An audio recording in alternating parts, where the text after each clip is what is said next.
going on, everyone? Matt here with Covering Ground. Got another DIY video coming at you here. Today we are going to be making a hip quiver, or if you really want, it can be a shoulder quiver as well. Keep watching this video. I'm going to show you what I did through this process to make this. So first, I want to go through with what items you're going to need. One, get one of your arrows. You use this for a reference. Tape measure, some sort of a cutting blade. Regular knife will work, but you're probably going to want something that's like pretty sharp. So if you were using a regular knife, I would say get a good edge on it. Some PVC glue. One chunk of 2-inch PVC is what I'm using. You're probably not going to want anything smaller than that. 2-inch PVC cap. Some sort of string. I'm going to use some bunch of extra paracord that I have. Then you're going to want some sort of a power tool with a drill bit on it. Some sort of fabric. This will be on the inside, so it doesn't need to look pretty. It just needs to it's going to end up putting a padding on the inside. Some sort of a glue. I'm using this little clip. It's just got like a snap button on it. This is what I'm using to attach to my belt to hold the hip quiver just on my side. If you have other ideas, you can use that as well, but this is what I'm using. And then just for an added touch, I'm gonna wrap the thing in some camo duct tape. So first, you're gonna wanna figure out what size or what length you want your 2-inch PVC cut at. So I'm gonna take my arrow and I'm going to use my tape measure. I'm gonna measure just below the fletchings, which is at about 28 inches. And then I'm gonna knock about 2 inches off of that. And the reason I'm gonna knock those 2 extra inches off, just because I will end up having a little extra depth with the cap, as it's kind of got a rounded bottom. It's probably gonna be like 1/4 of an inch extra. But the biggest thing is I just don't want it too long, so that when I'm putting this in the hip quiver, that my fletchings hit. So me cutting it off 2 inches is gonna bring it down to here, which is gonna do the job just fine. So I'd rather be a little safe than damaging. So now I know the depth I want my quiver to be at. I'm gonna take this arrow and set it aside. Taking my 2-inch PVC. I'm gonna put the tape measure on there. Take some sort of marking device, Sharpie, pen, whatever it is. Where to find it. That 26-inch mark and mark it. Right, so I got my mark on the PVC right there. It's at 26 inches. At this point, you can either use a hand saw, a circular saw. I got my miter saw hooked up just right here. So to get a cleaner cut, and since I have it handy, I'm just gonna use that. But this cut doesn't need to be perfectly straight. So if you use a hand saw and it gets a little wonky, that's fine, because this cap, when that goes over, that will basically hide any imperfections that you have from your cut. So the cut doesn't need to be perfect. It just needs to be cut down to size.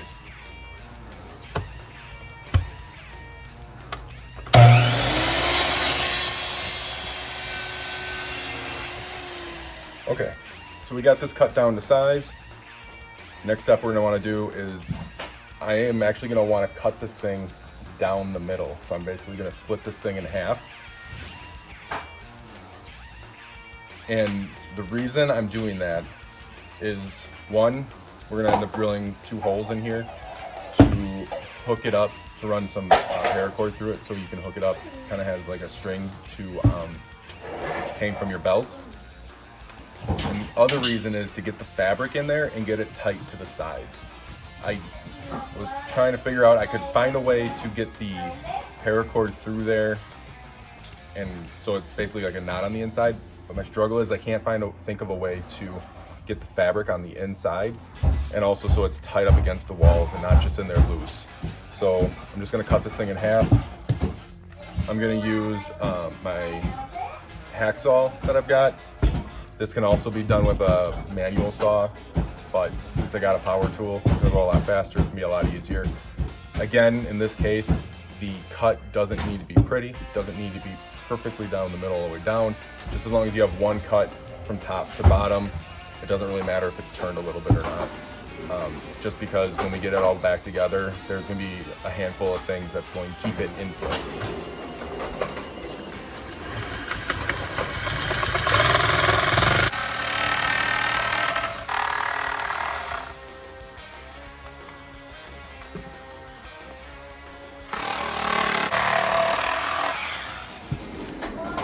All right, so got a cut. As I anticipated though, it was not gonna be very pretty.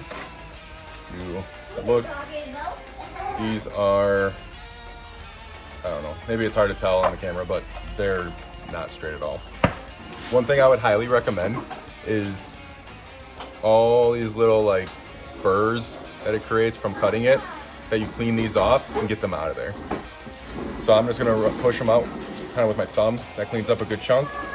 And then I'm gonna take just a little bit of sandpaper, rub the top of the cut, and there's just also the inside edge of it and the outside edge. So that should clean it up pretty good, and it should be good enough for when we put it all back together. So next thing you wanna do, take one of the sides that you just cut in half, use your tape measure again, and you're gonna make a mark about 2 inches from what you're gonna have as the top. And then also I'm gonna do about 20 inches from the top. These don't need to be perfect, or and if you want, you can vary it a little bit, but I want to be able to have good control over it. So I want something near the top where I can kind of control the pitch, but if you have them too close together, it's not gonna tilt it much. So if I have it, I don't want it straight up and down on my hip. I want it to kind of be on the angle on my hip, just to easier grab out from. So I want something kind of high and something on the lower end of the quiver. And I just grabbed 2 inches from the top, about 20 inches from the bottom. And we're gonna go with that and see how that works. One thing you are gonna wanna try to do with the dots, and given the fact that the cut's not perfectly straight, you do wanna try to make it as parallel as possible. Just directly above and below each other. Kind of hard since the cut's not perfectly straight down the center, but I have this thing standing up and down like this, just on a flat surface, and it's pretty darn close, and it's definitely going to be close enough to make me happy. So we're going to stick with this. I'm going to then take my drill bit, and right where I mark those 2 spots, I'm going to drill 1 hole in each spot.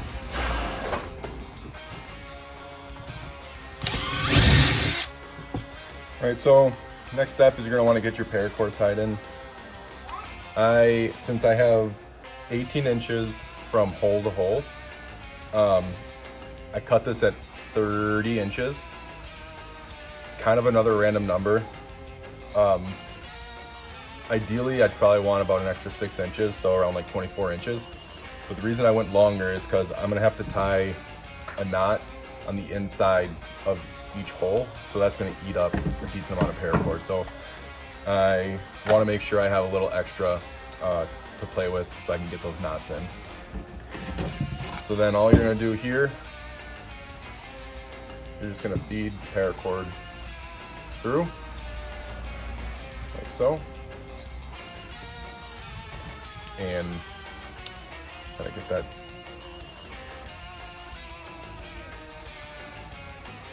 nice and melted.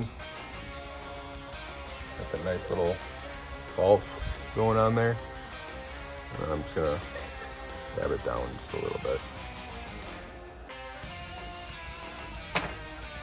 So hard to see. So then I'm gonna tie my little knot here.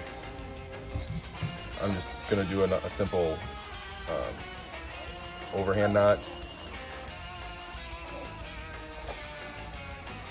Nice and tight. And then I'm gonna try to get this down as much as I can. And then once you have it nice and close, I'm gonna pull that as tight as I can. So that little mushroom I made there is actually kind of stopping it from pulling through the rest of the way. Then take this, pull it the rest of the way out, and that is just what's going to hold it in place. That's also going to get covered up with fabric, so you don't need to really worry about that too much. So then we're just going to do this to the other hole, and we'll move on to the next step. All right, so next step is we are going to take that fabric, we're going to put it on the inside of both halves. I'm going to start with the half that does not have the paracord attached to it, just because it's a cleaner, I guess, surface with no cuts. So that way I can get practice in on something that's hopefully going to be a little bit easier, and then I'll move on to that and then do it on that side. For fabric, I don't know, this stuff is purple.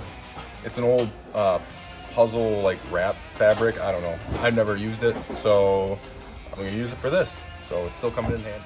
All right, since I got a lot of fabric here, I'm going to start and I'm going to cut a sliver down.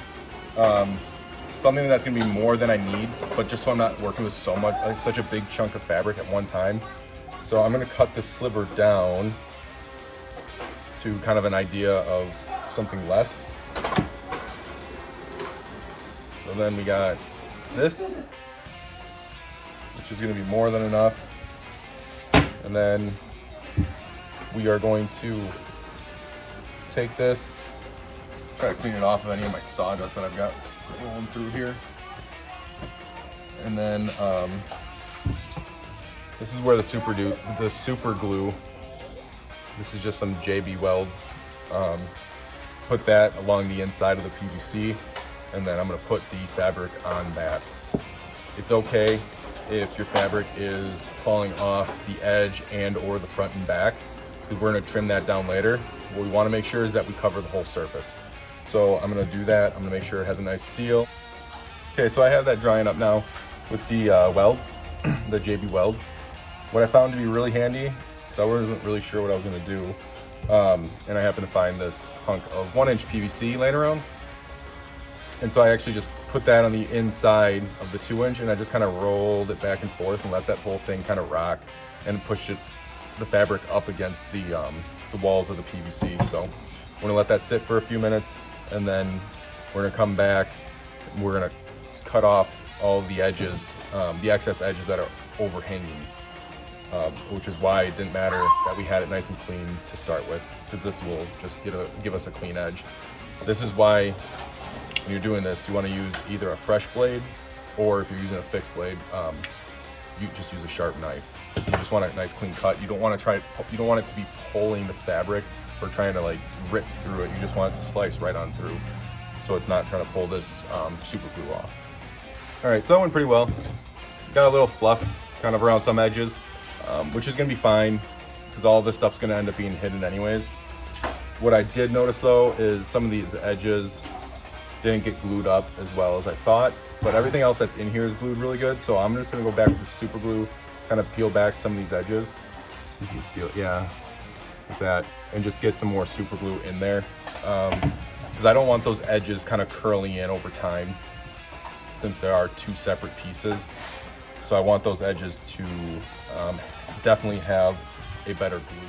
The last thing I want to do with the super glue is just cut around the outside, lay your PVC cap on top of the fabric, cut around the outside of it. It's going to give you this nice little circle, and it's just going to go in on the bottom. You want to super glue that down. You don't want the fabric coming all the way up the walls of the cap, because you're going to need to put glue on this, and it's needs to glue to the outside of the PVC when we put this back together. All right, so we got the cap on, holding this all together now. I mean, it's a little open. This is where the duct tape's going to come in handy. It's going to be, I think, a little tough, but what my next step is going to be is I'm going to wrap probably about half of this along the inside here, with the other half coming out, and then I'm going to cut little slivers off of it so I can fold it down cleanly around the edges. And then we're gonna wrap this whole thing in duct tape, and that will cover up these little cuts. But that way, this little fabric that's right here, that's also gonna give it an extra nice little seal. It's also gonna cover up this white to hopefully give it a cleaner look. All right, so the last thing we're gonna do then, we're gonna take duct tape and we're just gonna keep rolling it around this thing. We're gonna wrap it up, make it look all nice and pretty, and it should be good to go.